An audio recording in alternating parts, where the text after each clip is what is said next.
This is TWiT. Nielsen, the TV ratings people, said Friday that a software bug affected viewing estimates for TV shows during the fall season.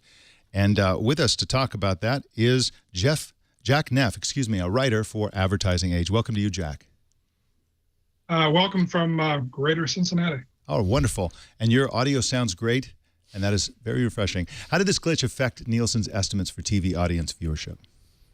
Well, they say it was a relatively small impact across a wide variety of programming, somewhere south of 2% of the ratings across 98% of the shows, something that would not even quite be a rounding error.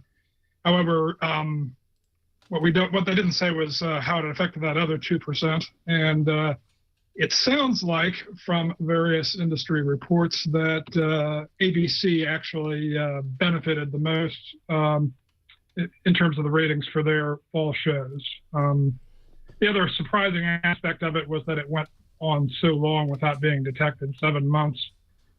It was only detected with the new TV season, and that apparently was because the effect was somewhat exacerbated by some of the changes that go in with the new season in terms of new shows and new network affiliate relationships.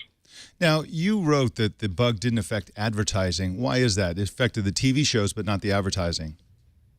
Well, the advertising is paid for on a currency called C3, which looks at the average ratings for the commercials that are in programs that air live or are viewed in the first 3 days of DVR playback. And those ratings had not actually been published until today. The error was detected before that. And so presumably they could fix any of that error before it actually went out. And so the ratings that actually determine what networks get paid by agencies and by advertisers were not affected during the fall. Now, during those prior months, they were, but it sounds like the impact was so small that it wouldn't have actually affected any actual transactions anyway.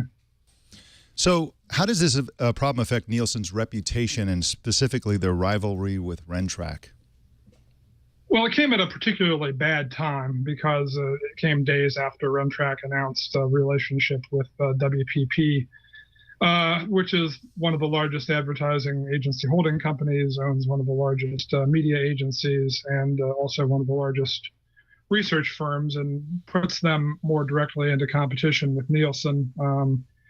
Whenever you have news like that, it starts the dialogue about how, gee, there isn't that much competition for Nielsen TV ratings, and the world would really like that to happen. And so any kind of news of a glitch, however small it may be, is not exactly good timing for that. And so probably because of the proximity of those two things, Nielsen decided to hold a background only call with journalists, switch over the course of the call because it ended up being primarily about the software glitch.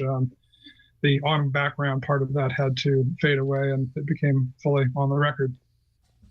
Jack Neff writes at adage.com. That's the Advertising Age website, and you can follow him on Twitter at Jack Neff. Thanks for joining us, Jack. Thanks for having me.